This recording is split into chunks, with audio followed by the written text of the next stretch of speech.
These pictures of North Koreans training in the far east of Russia have sparked a lot of speculation over Russia's plans in Ukraine. In intercepted communications from the front line, obtained by the Defense Intelligence of Ukraine, Russian soldiers can be heard complaining about their new allies. The North Koreans are codenamed the K Battalion. Он с кем-то батальона К. Я говорю, ну он как раз по поводу батальону К рассказывал. Я говорю, а кто получает, говорю, на них оружие, боеприпасы? Мы, говорю, сухпайки, говорю. А кто, говорю, получает? Я говорю, насколько я слышал, получают бригады. Бригады, типа вы получаете. We can also hear them refer rudely to the North Koreans as the Chinese. The audio intercepts also reveal plans to have one interpreter and 3 senior officers for every 30 North Korean men. The Kremlin had initially dismissed allegations of North Korean troop deployments, but at the recent BRICS summit, Russian President Vladimir Putin appeared to acknowledge that Pyongyang had sent soldiers to the country. The US says thousands of North Korean soldiers arrived in Russia for training this month. Now, Ukrainian intelligence says some North Koreans were spotted in Russia's Kursk region, seen here in orange, close to the front lines. CNN's Mark Stewart joins us now live to give us a reaction from both the Kremlin as well as Beijing.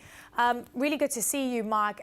Importantly, the story around the North Korean soldiers being inside of Russia and the reaction. Could you give us a bigger understanding of what this means? Of course, the Ukrainians are speaking very loudly about this.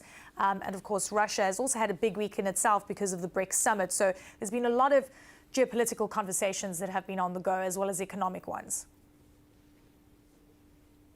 Good to see you too, Eleni. Let me just start by saying that even though it is late Friday night, we now are actually getting reaction from North Korea itself through North Korean state media. Now, a military official isn't explicitly confirming the presence of Korean troops in Russia with this potential deployment to Ukraine, but it's not denying it either. In fact, this official goes on to say that if this is the case, it is conforming with international law. It's following the rules of the global stage. So that is what we are hearing from North Korea. We are also hearing a very muted response from Vladimir Putin himself. He acknowledged that Russia is in contact with North Korea, but not so much of the specifics, basically telling the rest of the world to mind your own business. Let's listen to some remarks from Vladimir Putin that he made following that global summit you alluded to as it wrapped up on Thursday. Let's listen. As for our relations with the Democratic People's Republic of Korea, as you know, our Strategic Partnership Treaty was ratified only today. There is Article 4, and Russia never doubted that the DPRK is serious about Russian cooperation. But what we will do and how we will do it is our business. Our business, very much the response from Russian President Vladimir Putin. As far as China is concerned, it's also trying to keep a hands-off approach as well, saying it has little information. But it is important to note that China and North Korea have a relationship. Xi Jinping and North Korean leader Kim Jong-un, they have a relationship.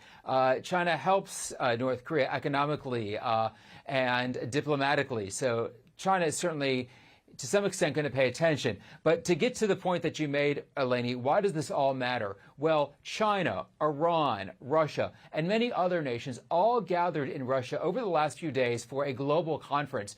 And among the big themes was this idea, this need to create a new world order, an alternative to the United States and some of the alliances it's formed with its allies. And that's why what's happening now is even more newsworthy. But Eleni, there is a lot of caution about this. These individual relationships with these individual nations that have formed and are starting to form, obviously a big concern to lawmakers in the United States and then NATO on a more global scale.